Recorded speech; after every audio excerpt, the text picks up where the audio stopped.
नमस्कार. आज आपण एका अशा प्रवासावर निघणार आहोत जिथे आपण थेट ख्रिस्ती धर्माच्या मुळाशी जाणार आहोत. हा प्रवास आहे येशू ख्रिस्ताच्या जीवनाचा आणि त्याच्या शिकवणीचा, ज्याने खरं तर जगाचा इतिहासच बदलून टाकला. मग सगळ्यात मोठा प्रश्न हाच आहे की फक्त एका व्यक्तीच्या आयुष्यातून आणि त्याच्या विचारांमधून जगातील सर्वात मोठा धर्म कसा काय उभा राहिला असेल? चला तर मग ह्याच प्रश्नाचं उत्तर शोधूया. चला, कथेची सुरुवात करूया येशूच्या जन्मापासून आणि पाहूया की त्या काळातली परिस्थिती नेमकी कशी होती, जिने एका मोठ्या पर्वाची पायाभरणी केली. तर येशूचा जन्म झाला बेथलेहेममध्ये, जोसेफ आणि मेरी नावाच्या एका अगदी गरीब दाम्पत्याच्या घरी. तो ॲरेमिक आणि सेमेटिक भाषा बोलायचा, म्हणजे त्याची कौटुंबिक पार्श्वभूमी खूपच सामान्य होती. त्या काळात ज्यू लोकांमध्ये एका मोठ्या बदलाची अपेक्षा होती. म्हणजे ते एका अशा तारणहाराची वाट बघत होते जो येईल आणि त्यांचं दुःख, त्यांचे कष्ट दूर करेल.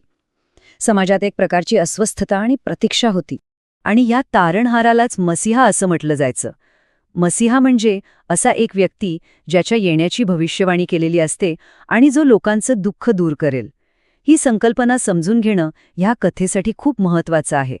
येशूच्या आयुष्याला एक निर्णायक वळण मिळालं ते त्याच्या वयाच्या 30व्या वर्षी. इथूनच त्याच्या सार्वजनिक कार्याला, त्याच्या मिशनला सुरुवात झाली. जॉन द बॅप्टिस्ट नावाच्या एका धर्मोपदेशकाने येशूला दीक्षा दिली आणि त्याने जाहीर केलं की ज्या मसीहाची लोक वाट पाहत आहेत तो दुसरा तिसरा कोणी नसून येशूच आहे. आणि याच घोषणेनंतर इस्रायलमध्ये येशूच्या कार्याला खऱ्या अर्थाने सुरुवात झाली.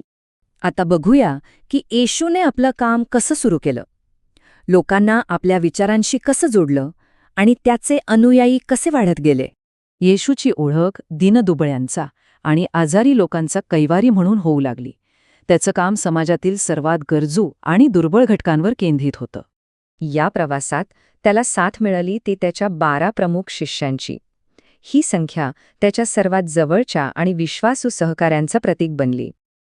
ह्या 12 शिष्यांना अपॉसल्स असं म्हटलं जातं आणि त्यापैकी पीटर हा त्याचा पहिला आणि प्रमुख शिष्य होता. ह्याच अपॉसल्सने पुढे जाऊन त्याच्या शिकवणीचा सगळीकडे प्रसार केला. पण साहजिकच आहे, जसजसा येशूचा प्रभाव वाढत होता तसतसा त्याला होणारा विरोधही वाढत होता. त्याचे विचार काही सगळ्यांनाच पटत नव्हते आणि यातूनच एक मोठा संघर्ष उभा राहिला. झालं असं की येशूने त्या काळातल्या धार्मिक अवडंबराला आणि कर्मकांडांना स्पष्टपणे नाकारलं. त्यामुळे जे प्रस्थापित ज्यू धर्ममार्तंड होते त्यांनी त्याला कडाडून विरोध करायला सुरुवात केली आणि हाच संघर्ष त्याच्या आयुष्याला एक वेगळं वळण देणारा ठरला. त्याच्या आयुष्याचे शेवटचे दिवस खूपच नाट्यमय होते. बघा, तो जेरुसलममध्ये पोचला आणि तिथलं वातावरण एकदम तापलं. धर्मगुरूंशी त्याचा संघर्ष टोकाला पोचला. आणि मग काय, अखेरीस ज्यू सैनिकांनी त्याला मृत्युदंडाचा आदेश दिला आणि गोलगोथा नावाच्या टेकडीवर त्याला क्रूसावर खिळे ठोकून मृत्युदंड देण्यात आला. येशूचं निधन झालं, पण त्याचे विचार ते अजरामर झाले. चला, आता बघूया त्याची नेमकी शिकवण काय होती, जिच्यावर आज अख्खा ख्रिस्ती धर्म उभा आहे. येशूच्या शिकवणीचं सगळ्यात मोठं वैशिष्ट्य म्हणजे तिचा साधेपणा.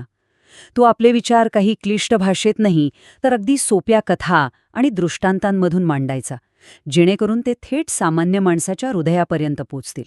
त्याच्या शिकवणीची काही प्रमुख तत्त्व होती, जसं की देव एकच आहे आणि तो सर्वांचा पिता आहे. सगळ्यांनी एकमेकांशी बंधुभावाने वागलं पाहिजे. जे दुःखी लोकांवर प्रेम करतात त्यांच्यावर देव दया करतो. कोणताही मोबदला न घेता इतरांची सेवा करावी, कारण मानव सेवा हीच खरी ईश्वर सेवा आहे. आणि सर्वात महत्त्वाचं म्हणजे पश्चाताप करणाऱ्याला देव नेहमी क्षमा करतो. त्याच्या अनेक शिकवणींपैकी एक विचार आजही आपल्याला विचार करायला लावतो. तुमच्या शत्रूवर प्रेम करा. अहो, हा विचार त्या काळासाठी तर क्रांतिकारक होताच, पण आजही तो तितकाच महत्त्वाचा आहे, नाही का? बरं, येशूचा मृत्यूनंतर त्याच्या अनुयायांनी ही मशाल पुढे कशी नेली असेल? चला, आता पाहूया की ही शिकवण जगभर पसरली कशी.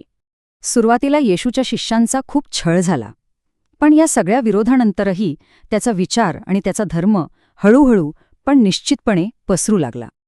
आणि मग आला एक मोठा टर्निंग पॉइंट.